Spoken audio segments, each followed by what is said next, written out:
سديس الليالي وما أنتم بركن يمان بكم ولا ظفافر عز يفتقر إليكم ما أنتم إلا كإبل ضل رعاتها فكلما جمعت من جانب انتشرت من الآخر لبئس لأمر الله صلى الله عليه محمد وآله اللهم صل على. Continue with the khutbah number 34. This is the second part of this khutbah, labeled as "You are not trustworthy." Imam is speaking to Ibn Abil Hadith. We mentioned this in the first part of the khutbah, but since it's been almost 2-3 weeks, just a quick refresh as to where and what was the context. This khutbah was delivered after the Battle of Nahrawan. The Battle of Nahrawan takes place in the 38th year after Hijrah. That was the third battle of Amir al-Mu'mineen, following Jamal, Siffin, then Nahrawan. Those Khawarij who had separated in the Battle of Siffin, they waged war after the Hakamiyyat. They declared war against the Khalifa al-Muslimin, the Khalifa Rashid, that was Amir al-Mu'mineen at that time. And of course they were against Muawiyah as well, but nonetheless, they fought in a place called Nahrawan, which is in the outskirts of Baghdad. So that's where the battle actually took place. A lot of casualties on the Khawarij side, and Imam Ibn Abil Hadith mentioned, I had mentioned these quotes last time, that either this khutbah was given and delivered in that very place where Nahrawan, the Battle of Nahrawan, the Ma'arakat of Nahrawan took place, or this was given upon the arrival of Imam back to Kufa. When Imam came back to Kufa, Imam said these words at that time. He begins with this second part. When he says, وَأَيْمُ اللَّهِ إِنِّي لَعَظُنْ. He begins, مَا أَنْتُمْ لِي بِثِقَةٍ. You have lost my confidence. That's why the label was, you're not trustworthy. You've lost my confidence. For good. Neither are you a support for me to lean upon, nor a means of honor and victory. I'm just translating this. We'll get right into the shorter portions of it. Imam begins by using this analogy that he gives. Let me just use that. So there's a few words that he's using. Sajis is something which is a very uncommon word, which means murky or dark or gloomy.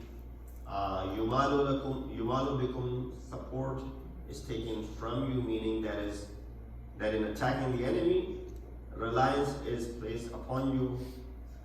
Using these two words, Imam al-Islam begins by saying, drawing a conclusion from his previous words. He said, you are never worthy of my trust.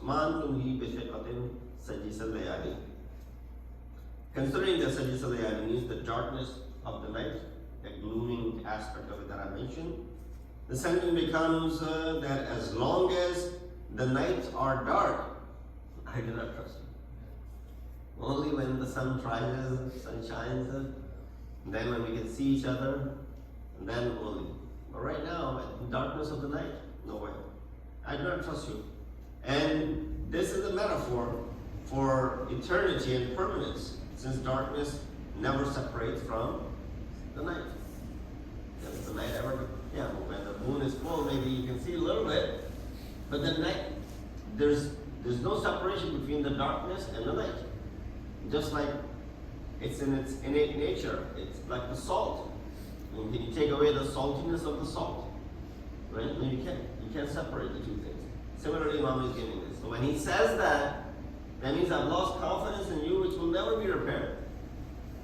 It's not possible for I to gain that trust back from you. The choice of the darkness night for this expression, in view of the black and gloomy thoughts and actions of the Kufas.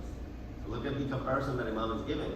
It's the way these people were thinking. In their mind, in their thoughts, they were very dark. We use that expression in our discussions as well all the time in figure of speech. This person has very deep thoughts, for example, right? Deep, when you say that, That means he's thinking. She's thinking, right? They're not shallow, they're dark. Deep meaning there's something behind the words. And sometimes when people speak, they're very shallow in their speech. You can make it out just by the apparent meaning of what they're saying. You don't really need to dig deep into the implied meaning of what is being said. Here, dark sometimes, there's someone who's dark, or their dark forces, or they're, using, all of that leads to something which is suspicious. So that's what thoughts and the actions of Kufans were. It was very suspicious.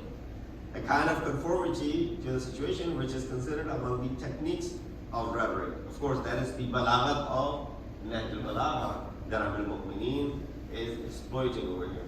So further emphasizes by saying, وَمَا أَنْتُمْ بِرُكْنٍ يُمَالُ بِكُمْ وَلَا زَوَافِرَ إِذٍ يُفْتَخُرُ إِلَيْكُمْ. And you are never a reliable support upon whom one may lean when facing bloodthirsty and the deceitful enemies.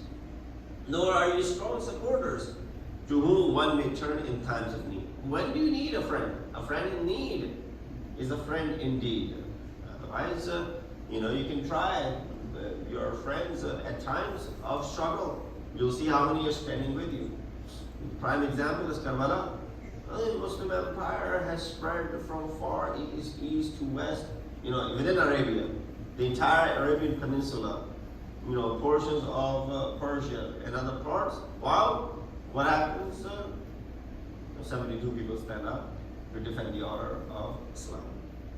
So that Imam says, through his short and forceful statements, expresses his distrust towards this weak-natured and irresolute group. Clearly enumerates their points of weakness, counting one by one. This is in you, this is in you, this is in you. And they're not someone who's angry. They're not someone who's, has some sort of personal grudge or vendetta against them. No. It was purely based on what Imam had seen out of these people, what Imam was noticing out of these people. And then, when he says these things, it's not just for the people of that time. It reflects on the people of today as well. What's happening globally and how so many people cannot be trusted. They're just so untrustworthy. What things that they say, things they come up with, these slogans that they have, and then what they are really made of. So perhaps these words may awaken their, dormant conscience, sleep.